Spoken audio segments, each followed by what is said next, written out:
الحمد لله رب العالمين، والصلاة والسلام على نبينا محمد وعلى آله وصحبه أجمعين. كان الكلام في اللقاء السابق عن صفة الحج، وطبعا راعيت أن يكون الكلام فيها بصفة مختصرة، وهو ما تكلمت عنه في خطبة اليوم، لأن كثير من الناس معلوم عندهم صفة الحج ولله الحمد، متيسر للإنسان أن يسأل عن ذلك، ولكن هذا من باب التذكير. والصفة التي ذكرتها هي الصفة الشرعية التي وردت بها السنة. وأما أن الإنسان إذا وصل إلى هناك فإنه تتغير عليه المعالم عما كانت عليه على وقت النبي عليه الصلاة والسلام.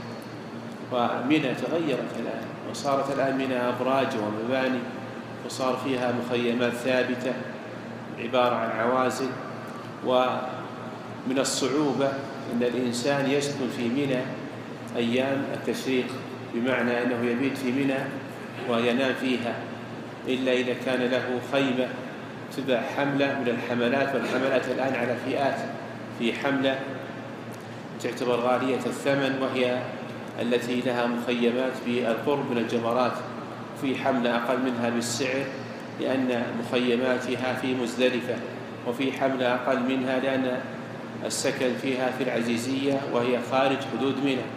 فبحسب فئة الإنسان يكون سكنه، ولا يستطيع الإنسان أن يترك تلك الرفقة ويذهب ويبحث بنفسه عن مقر في منى، لأنه سيذهب، وإذا وجد فإنه يكون فيه نوع من المنة حقيقة. وهذا للأسف الشديد مما يعاني به كثير من الحجاج في ذلك، حتى أن بعض الحملات لا يشترطون على الحاج مقر لا في عرفة ولا في مزدلفة ولا في منى. ماذا بقي؟ إذا كان الحاج يذهب إلى هناك ومعه ما ينام به فيذهب يبحث عن مكان يجلس فيه في عرفة. فإذا كان الإنسان يبخس مثلا حدود عرفة هذا الحمد لله.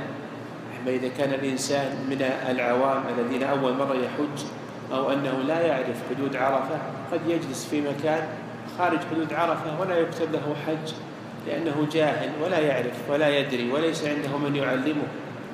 فليتق الله أصحاب الحملات في هؤلاء الحجاج، وينبغي لصاحب الحملة أن يحتسب الأجر في تعليم هؤلاء أمور الدين. ونسأل الله جل وعلا أن يفرج على المسلمين. حقيقة الآن الحج يمر بظروف غير الظروف السابقة، كان الواحد معه خيمته ومعه سيارته في أي مكان يراه مناسب في منى ينصب الخيمة ويجلس، والحمد لله، ومعه أولاده، ولا تكلف عليه تكاليف الحج أكثر من 1000 ريال بالكثير، وهم الحمد لله في سعادة وفي خير وفي سعة. الآن الأمر تضاعف حتى وصلت الحملة إلى أكثر من 15,000 ريال. هذه الحملة التي تعتبر من الحملات المتوسطة، فالغلاء موجود الآن، حتى إن بعض أهل العلم قال إذا كان الإنسان لا يستطيع أن يحج إلا بحملة، لأنه لا يستطيع أن يحصل على تصريح إلا بواسطة الحملات، ولا يستطيع أن يؤدي ما عليه ليعطيه هذه الحملة، فإنه يعتبر غير مستطيع للحج. والله سبحانه وتعالى يقول: ولله على الناس حج البيت من استطاع إليه سبيلا. قيد الله جل وعلا شهود الإنسان الحج بالاستطاعة، ومن لم يستطع ذلك فإنه تسقط عنه الفريضة حتى يهيئ الله له رزقا، إما بنفسه أو بمساعدة أهل الخير له بأن يعطوه ما يحج به عن نفسه. والآن في ناس يبحثون عن من يحججونهم من المسلمين ممن لم يسبق لهم الفريضة، وهذه الحقيقة نعمة عظيمة جدا إن الإنسان يكتب له الحج وهو في بيته. كيف هذا؟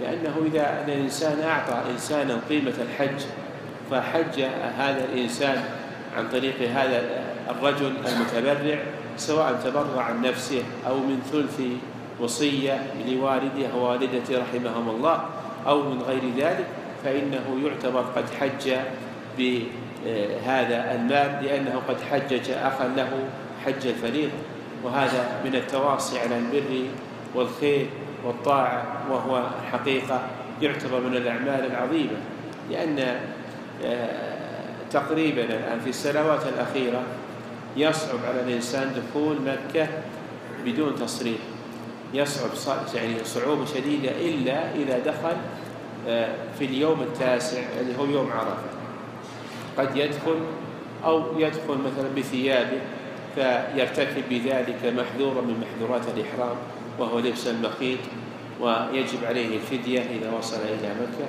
يعني فيها لف ودوران، وناس الحقيقة دخلوا من مداخل غير الطريق الرئيسي، ذهبوا إلى الوادي في اليمين الميقات وضاعوا وبحثوا عن مخرج حتى يصلوا إلى المشاعر، فبعضهم تاه في الطريق ورجع ولم يعني يكتب له الحج، وبعضهم خسر مبالغ لأنه فيه ناس يطلعونهم على طرق أخرى للحج غير الطريق الرسمي ويأخذون عليهم مبالغ كبيرة لأنهم يستغلونهم في مثل هذه الأمور.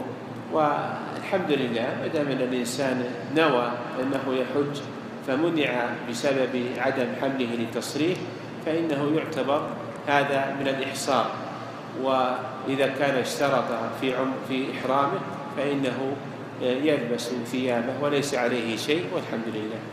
إن حبسني حابس فمحلي حيث حبستني. وبعض الناس يستشكل يعني لو كونه يعني رمى وكان عليه هدي ثم حلق قبل أن يذبح الهدي، ولا المفروض أن الإنسان يرتب الأعمال أعمال يوم العيد أن يكون رميا جمرة العقبة جمرة العيد، ثم بعد ذلك يحلق، ثم بعد ذلك يذبح الهدي، هذا المرتبة الثانية. ثم الثالثة يحلق رأسه أو يقصره، ثم بعد ذلك يطوف بالبيت ويسعى إن كان عليه سعي ما سعاه في الأول. هذه الأمور مرتبة. لكن بعض الناس يقول إني حلقت قبل أني أذبح الهدي. النبي عليه الصلاة والسلام سئل عن ذلك فقال افعل ولا حرج، ولم يسأل النبي صلى الله عليه وسلم عن شيء قدم ولا أخر في يوم العيد إلا قال افعل ولا حرج. فالحمد لله ما دام الإنسان اجتهد ونسي حلق قبل أن يذبح أو طاف بالبيت قبل أن يحلق أو غير ذلك من الأمور فإنه ليس عليه شيء لله الحمد، لأن الترتيب سنة وليس واجبا. وبالنسبة للمبيت بمنى صحيح أنه من واجبات الحج، ولكن الواجب يسقط مع العجز، فإذا كان الإنسان ليس له مقر في منى ينام فيه فإن الله قد أسقط عنه ذلك الواجب بالعذر، والحمد لله. وهذا من تيسير الله جل وعلا للحجاج، فلا ينبغي للحاج أن يتحسر ويتندم على ذلك، لأنه الحمد لله مكتوب له حجه، وأنه بإذن الله على خير وعلى طاعة، وهو إن شاء الله مأجور وعلى خير بإذن الله. وهذا من الأمور التي قد الله سبحانه وتعالى عذره فيها، لأنه اتقى الله ما استطاع، والله سبحانه وتعالى يقول فاتقوا الله ما استطعتم، ويقول جل وعلا لا يكلف الله نفسا إلا وسعها، ويقول النبي عليه الصلاة والسلام ما أمرتكم بأمر فأتوا منه ما استطعتم وما نهيتكم عن شيء فاجتنبوه. المحرم ليس على الإنسان عذر أنه لا يفعله أو لا يتركه، لأن المحرم يجب على الإنسان أن يجتنبه تماما جملة واحدة. أما فعل الأمر الواجب فإنه الحمد لله، كما قال النبي عليه الصلاة والسلام لعمران بن حصين صل قائما فإن لم تستطع فقاعدا فإن لم تستطع فعلى جنب، يعني تكون مستقبل القبلة وأنت على جنبك وتصلي بالإيماء، والحمد لله أنت الآن يكتب لك أنك صليت على الهيئة التي أمرك الله جل وعلا أن تصلي فيها، لأن عندك عذر، فلا تسقط الفريضة، ولكن الإنسان يأتي منها بما استطاع ولله الحمد. ويعتبر الآن الذي يبيت في مزدلفة مما يلي منها أنه يعتبر داخل منها، لأن الخيام متصلة فيما بينها وكأنه في منى، لأن الخيام ليس بينها حواجز، وهو يعتبر قريب من منى جدا. وهذا من تيسير الله جل وعلا. نسأل الله جل وعلا أن لا يضيع عمل العاملين، وأن يجزي الحجاج والمعتمرين والزائرين، وأن يضاعف لهم المثوبة والأجر، وأن يرزقنا كما رزقهم ويعطينا كما أعطاهم، وأن يتولانا بتوفيقه ويعيننا على طاعته، ويرزقنا حسن الاستقامة والعمل الصالح المقبول. وصلى الله وسلم على نبينا محمد وعلى آله وصحبه أجمعين.